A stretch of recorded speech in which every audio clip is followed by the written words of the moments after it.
프랑스 매체 컬처 PSG는 21일 맨헨글라트바흐는 마누 코네를 팔 필요가 없다라고 보도하며 화제가 되고 있습니다. 매체는 PSG는 코네의 프로필을 검토했다. 코네는 맨헨글라트바흐 선수이며 무릎 부상으로 인해 지금까지 이적에 어려움을 겪었다. 그러나 직접 캄포스 단장이 관찰하고 지켜봐온 사실에 코네가 영입 검토 대상자였지만 그의 결정으로 코네는 영입되지 않을 것이라고 보도했습니다. 자세한 내용 풋볼픽과 함께 알아보겠습니다. 파리 생제르맹이 툴루즈와도 비기며 다시금 승점 1점을 획득하는 데 그쳤습니다. 리그 중하위권 팀들을 상대로 승점 1점밖에 가져오지 못한 것은 정말 참담한 일인데요. 여기에 경기 후 기자회견에서 엔리케 감독의 발언에 현지 팬들과 매체가 분노한 상황입니다. 자세한 내용 풋볼픽과 함께 알아보도록 하겠습니다. 파리 생제르맹의 리그 두 번째 경기가 무승부로 막을 내렸습니다. 음바페, 덴벨레가 후반에 투입되었으나 한 골밖에 기록하지 못하고 점유율만 높고 또 비효율적인 축구로 1대1 무승부를 기록하고 말았습니다. 이강인 선수에 대한 혹평도 이어지고 있는데요. 문제는 경기 내내 이강인에게 공이 많이 오지 않았다는 점이었습니다. 이날 이강인의 볼터치 횟수는 51분간 겨우 27회에 불과했습니다. 81분간 87회에 달했던 지난 로리앙전과 분명히 다른 흐름이었습니다. 패스를 시도한 횟수 자체도 59회에서 19회로 급감했습니다. 볼터치, 패스 시도 모두 출전 시간에 따라 90분당 평균값으로 비교하면 절반가량 줄었습니다. 왼쪽 측면에서 주로 호흡을 맞췄던 파비안 루이스와의 호흡도 어긋나는 장면이 많았습니다. 전반적으로 이강인의 비중이 크게 줄어든 모습이었습니다. 그나마 기회가 왔을 때 곧잘 기회를 만들었는데요. 슈팅으로 이어진 키패스는 2회로 이날 팀 내에서 가장 많았습니다. 크로스는 4개 중 절반을 성공시켰고 패스 성공률은 79%를 기록했습니다. 경기 내내 이강인과 루이스의 호흡이 잘 맞지 않아 답답한 모습이었습니다.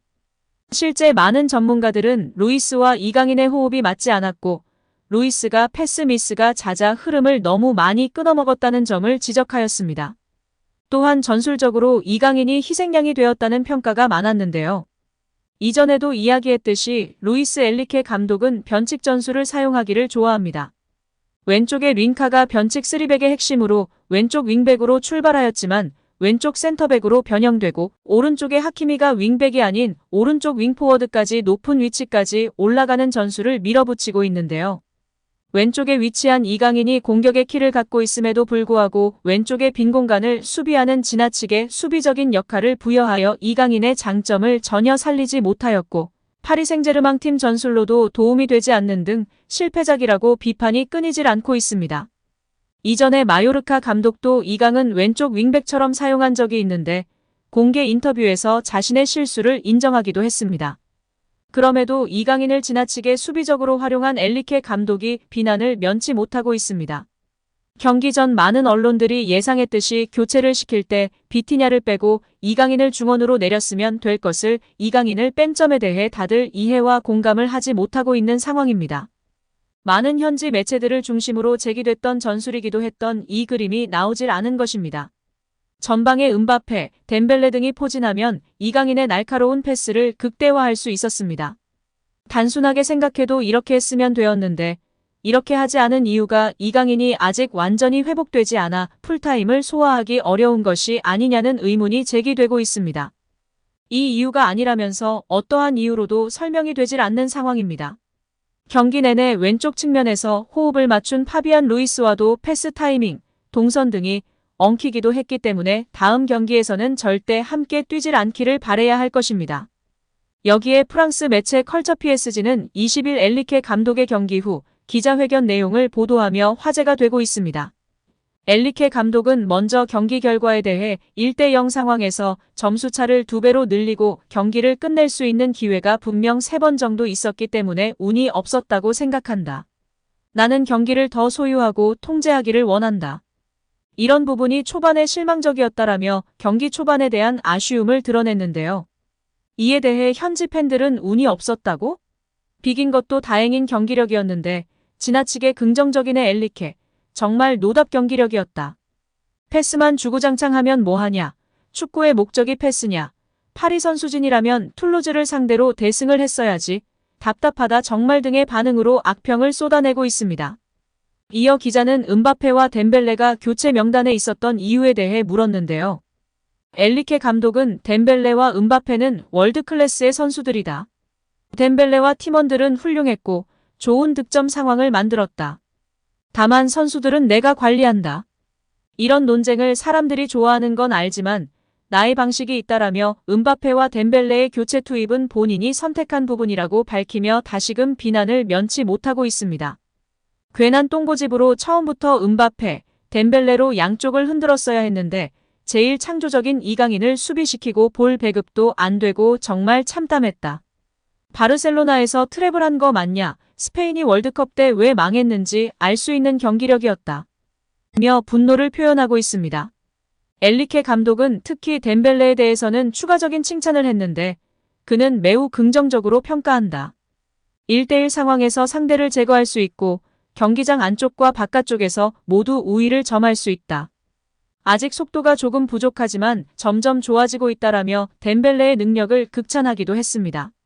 그럼 현지 매체에서도 예상했던 음바페, 하무스, 덴벨레로 공격진을 꾸리고 우가르테, 에머리, 이강인으로 중원을 구성하면 될 것 같은데요.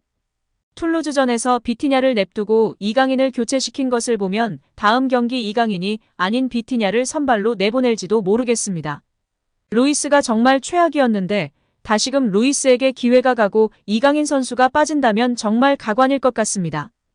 여기에 새로운 중원 사령관 프랑스의 초신성 코네 영입설이 주목받고 있습니다. 프랑스 매체 컬처 PSG는 21일 맨헨글라트바흐는 마누 코네를 팔 필요가 없다라고 보도하며 화제가 되고 있습니다.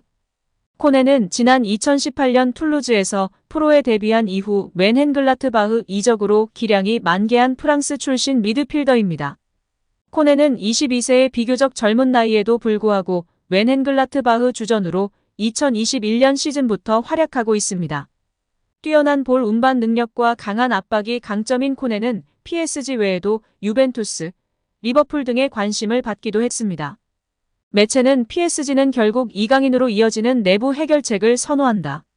그들은 미드필더 부문에서 영입을 하지 않기로 결정할 것이다라며 PSG가 이강인의 존재 때문에 추가적인 영입을 하지 않을 것이라고 설명했습니다. 여기에 그를 직접 추천하기도 했던 캄포스 단장이 이강인이 코네보다 더욱 우위에 있다고 판단한 것 같다.